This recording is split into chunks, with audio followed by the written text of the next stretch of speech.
Welcome back to the Wealthy Idiot Show. My name is AJ. I found a video on YouTube I think is really interesting. It's from the Ramsey crew, and the name of the Ramsey personality is George Campbell.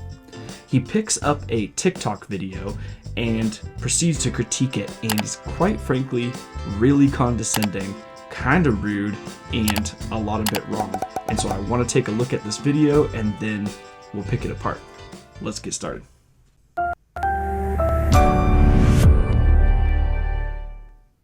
And so we found a video about mortgages, and we get a lot of hate for our take on mortgages, that you shouldn't have one. It's a hot take that you should pay your mortgage off because then you can really live and give like no one else and build wealth. So let's watch this video, and I'll let you know my thoughts after. Paying off your mortgage early isn't always a great idea. Let me show you why. Let's say that you have a $300,000 mortgage at a 4% interest rate for 30 years. Your payment is $1,400. You have an extra $1,000 that you can use to either pay off your mortgage faster or invest. Let's look at... Okay, so she's saying if you have extra money, it makes mathematical sense not to pay your mortgage off faster, but instead invest it. And she's going to break down why. So in this case, she has an extra $1,000 to either pay her mortgage off or invest every month. Let's see what she does with it. What happens in both cases? If you use your $1,000 to pay off your mortgage faster, you'll pay off your mortgage in 13 years and save $120K worth of interest. Now start investing all of that $2,400. 17 years later, you'll have $1 million, assuming an average 8% return. Now let's look at if you invest the $1,000 instead of paying off your mortgage. Over the same 30 years, you'll pay $128,000 more in interest, but you'll have $1.4 million in investments. Paying off your mortgage early would cost you $300,000 in total wealth. That's a lot of money. Sure, you've saved a bit on interest, but you lost money in the long run. That's why it's so important that you understand the way personal finance actually works. That way you can crunch the numbers and choose the path that makes the most financial sense for you. So she's absolutely correct. Mathematically, this makes sense. There's only one reason that you wouldn't do this, and we'll talk about that at some point. And he kind of hints at it a smidgen, but he doesn't quite actually say it. It does make sense if you have low interest rate debt to pay the minimum on it and then invest whatever else that you can, and you will be wealthy in the long run. Much wealthier than if you were to just pay that debt off. Oh, so that's how personal finance actually works. Oh my goodness. Well, if I had known that, I would have gotten to way more debt, because apparently you can make millions by...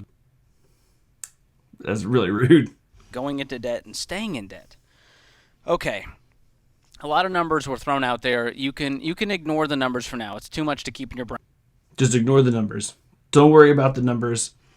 We don't care about the numbers. That's not what we're about here. I tried to write some of it down. It's just too much. But here's the deal.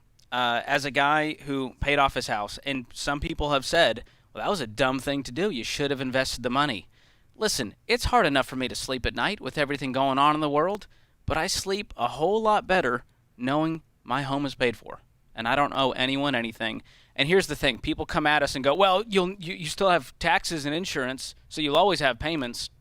You must be real fun at parties if that's how you think and talk to people. So when it comes to the... He's literally talking to this TikToker in a really condescending way, and then gets mad when someone points out the fact that you still have to pay money even if you own your house, which is true. But he doesn't even refute it. He's just like, you must be a fun person at a party. Well, you're being a real bummer at parties right now too, man. Mortgage, you're right. On paper, you can do better. If life works out perfectly for you, and you magically have an extra $1,000 sitting around, which, news alert, most Americans don't because they're broke. So then how are you going to pay your mortgage off early? You're telling people to pay their mortgage off early with extra money. And then whenever someone says, like, what if you invest it instead of paying your mortgage off? You're like, where are they getting this extra money from? Then yes, on paper, if it works out perfectly and you get your exact return every single year and you get that exact mortgage scenario, sure, you could end up with a few $100,000 more. It's only a few hundred extra grand. I mean, it's not like we're talking about real money here. Or I guess if the stars don't align, it's like $100,000, or if everything goes sideways, you only make a couple tens of thousands of dollars. Only that's it? Then what are we even doing here? Come on, man. It doesn't have to be every single year. It's just average over time, right? The long game. When we're done, I'm going to show you something. But the truth is, 99.9% of Americans aren't doing that, will not do that, can't do that. They don't have extra money laying around. And if you think that if I did have extra money, it would all go towards investing because I'm such an astute investor, you're also wrong. Because we know lifestyle creep happens, life happens, a vacation pops up, a wedding pops up, a funeral. Life just happens. HVAC goes out. And so what happens is the people that do that generally don't have an emergency fund, don't have extra money. And if they do, they're... How would you possibly know that? I do this, and I have an emergency fund. We tell people here to get emergency funds. You need emergency funds. But to make the argument that you don't have extra money to invest, but you'll have extra money to pay off your mortgage, you have the same problem either way. Lifestyle creep, vacations, events that occur. None of that changes anything between investing it versus putting it into the mortgage. probably hanging out in Reddit threads. And then if you put it into investments, in the case of extreme emergencies, you could pull it out. In a case of extreme emergency, if you have nothing in investments and you eat through your emergency fund, what do?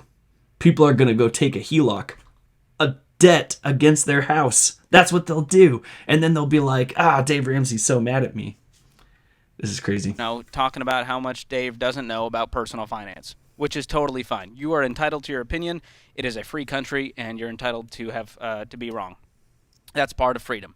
So to that point, here's what I'll say. That video is clearly geared towards younger people, which frustrates me because young people in their 20s are starting to fall for these traps, and they're starting to believe that debt is a tool to be leveraged, and you can create so much wealth by leveraging debt.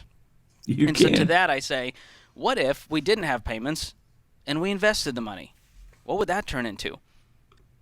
It wouldn't turn into as much, and I'm going to show you why at the end of the video. How much life could we live in the meantime before retirement? Before we have $1.4 million, there's a lot of life in between, isn't there? We want to raise families. We want to send our kids to college debt-free. We want to go on amazing vacations. We want to give generously. And what I have found is that payments in your life hold you back from doing all that in the meantime, over the next 30 years of your working life.